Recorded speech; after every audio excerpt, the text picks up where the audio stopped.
"Sir, I don't have a daddy. Could you fix this?" said little boy to the mechanic. He looked up in shock. It was a rainy Tuesday afternoon in the small town of Ellsworth, Ohio, the kind of town where everyone knew your business, and kindness was a form of currency. The sky hung low with gray clouds, and the distant rumble of thunder matched the tired clanking inside Miller's auto repair. Inside, grease-streaked tools lined the walls, and the scent of motor oil clung to the air like a second skin. Hank Miller, the shop's owner and only full-time mechanic, was hunched over a battered old Ford, sweat dripping from his brow despite the cold. Hank was a man of few words, built like an oak tree and just as weathered. He didn't smile often, not because he was mean, but because life hadn't given him much to smile about lately. Since losing his wife to cancer 2 years ago, he lived alone and worked long hours to keep his mind occupied. His hands had become his therapy, and fixing engines, his prayer. The jingle of the shop's front door bell broke the rhythm of his wrenching. Hank wiped his hands on a rag and looked up. A little boy stood there, maybe 6 or 7, wearing a threadbare jacket 2 sizes too big and rain-soaked sneakers.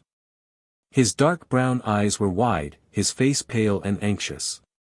In his tiny hands, he held something clumsily wrapped in a plastic grocery bag.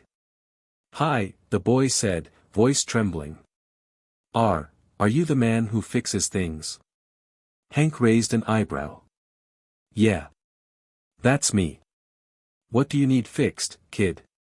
A bike?" The boy shook his head and stepped forward. "Sir. I don't have a daddy. Could you fix this?" He carefully pulled the object out of the bag. It was a rusted, broken-down model car, one of those remote-controlled kinds, its antenna bent and wheels dangling off the sides. Hank stared at it, then at the boy. "Where's your mom?" he asked, half suspicious. "She's at work.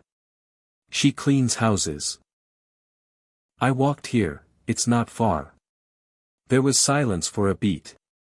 Hank sighed, expecting some trick, some scheme. But there was no adult waiting outside, no camera crew ready to jump out and shout, "Gotcha." Just a shivering kid with a broken toy and a quiet kind of desperation in his eyes. "Why don't you have a daddy?" Hank asked before he could stop himself. The boy looked down. "He left when I was a baby. Mama said he wasn't ready to be a daddy. But I figured if I could fix his car, maybe he'd want to come back. Or, maybe I could give it to someone else who doesn't have a daddy either." Hank felt something sharp twist in his chest.